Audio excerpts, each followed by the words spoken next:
म्हणजे बंधन नाही, ती स्वतःला दिलेली सीमा आहे. शक्ती असूनही संयम, अधिकार असूनही नम्रता. परिस्थिती कोणती असो, धर्म मात्र न सोडणे. जिथे मनाला मोकळं सोडता येतं, पण तरीही योग्य निवड केली जाते, तिथे मर्यादा जन्माला येते. पण प्रश्न एक आहे, आज आपल्या जीवनात या मर्यादा आहेत का? नमस्कार, मी सुधाकर कुलकर्णी. तुम्ही बघत आहात दुर्वा अस्ट्रो. आज आपण रामनवमीचा असा अर्थ समजून घेणार आहोत, जो फक्त उत्सव नाही, तर जीवनाचा एक नियम आहे.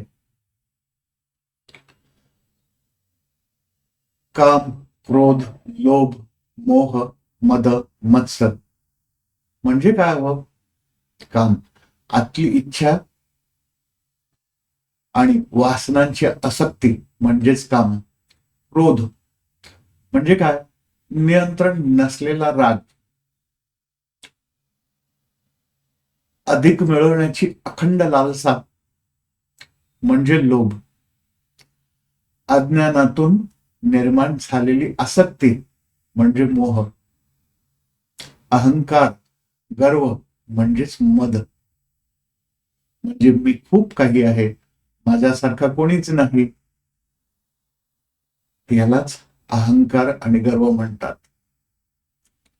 ईर्ष्या, दुसऱ्याच्या यशाने अस्वस्थ होणे. मत्सर, याला काय म्हणतात? मत्सर. हा मत्सर आज प्रत्येकाच्या आयुष्यात कुठल्या ना कुठल्या स्वरूपात दिसून येतो. रामाचा जन्म अयोध्येत झाला, ही घटना आहे. पण सनातन धर्म सांगतो, राम जन्म ही एक प्रक्रिया आहे. जिथे आपल्या निर्णयांमध्ये धर्म उतरतो, तिथे राम जन्मतो. राम ही व्यक्ती नाही, तर ती एक जीवनाचा ब्लू प्रिंट आहे. मग हे ब्लू प्रिंट म्हणजे काय? एखादी गोष्ट योग्य पद्धतीने घडवण्यासाठीचा मूळ आराखडा म्हणजेच ब्लू प्रिंट. जसं एखादं घर बांधायचं असेल, तर आधी आपण त्याचा नकाशा तयार करतो आणि त्या नकाशावर हुकूम घर बांधतो. त्यावेळेस आपण म्हणतो की ब्लू प्रिंट प्रमाणेच घर बनलं किंवा आराखड्याप्रमाणे घर.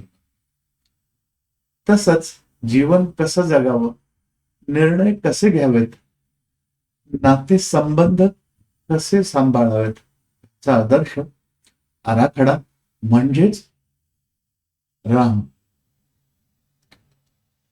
राम कार्य म्हणजे धर्माला व्यवहारात आणण्याची प्रक्रिया. रामाचा प्रत्येक निर्णय हा धर्माधिष्ठित आहे, स्वार्थाधिष्ठित नाही. राम म्हणजे जीवनाची ब्लूप्रिंट, जिथे प्रत्येक निर्णयाला धर्माची दिशा आहे. ईश्वराने रामाची परीक्षा घेण्यासाठी नव्हे, पण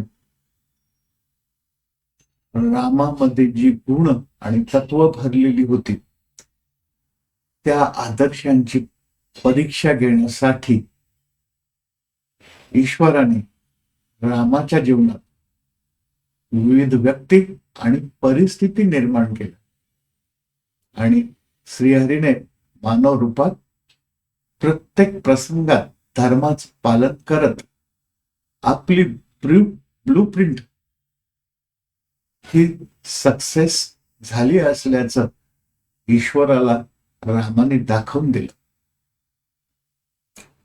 त्रेतायुगात एक वेगळं चित्र दिसतं. तेव्हा समस्या बाहेर नव्हती, मनाच्या स्तरावर होते. मातेने पुत्रासाठी वचन मागितले आणि त्या वचनपूर्तीसाठी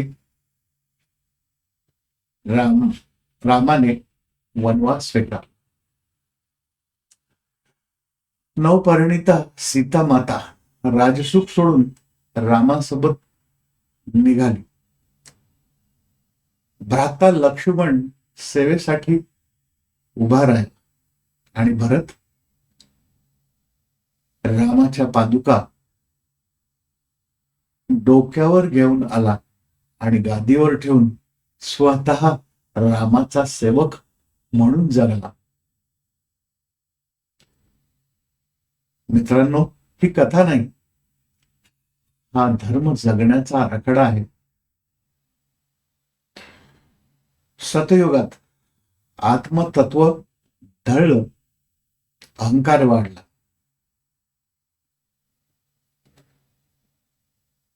सतयुगात त्रेतायुगात मनतत्व ढळलं. रावण, मोह, षड्रूपू प्रबळ झाले. आज कलियुगामध्ये बुद्धितत्वावरती या सहाही शत्रूंचा म्हणजे षडरिपूंचा ताबा वाढला आहे. म्हणूनच आपले आणि नेत्यांचे निर्णय चुकतात, वचनं हलकी होतात, म्हणजे पाळली जात नाही आणि धर्म मागे पडतो. पण त्या त्रेतायुगात रामाने एक गोष्ट सिद्ध केली. मनावर मर्यादा असेल तर परिस्थिती काही असो, धर्म टिकवता येतो. रामाला मर्यादा पुरुषोत्तम का म्हणतात? कारण त्यांनी एक नियम कधीही मोडला नाही. प्राण जाई पर वचन न जाई. परिस्थिती बदलली, प्रसंग कठीण आले, पण वचन आणि धर्म बदलला नाही.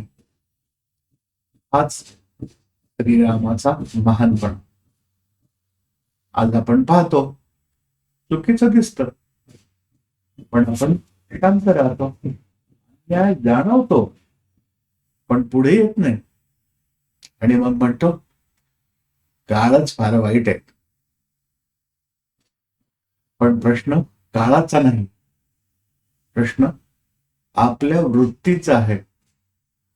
काळ आहे तसाच असतो, त्याला दिशा देणारी मानसिकता बदलत असते.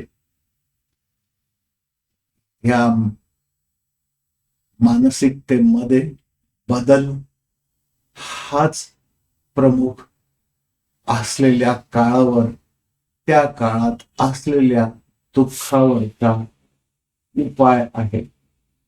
आज आपण शब्द देतो पण पाळत नाही, नात्यामध्ये वचन देतो पण बदलून पडतो, जबाबदारी घेतो म्हणजे स्वीकारतो, पण जबाबदारी पार पाडायची वेळ आली की मागे हटतो.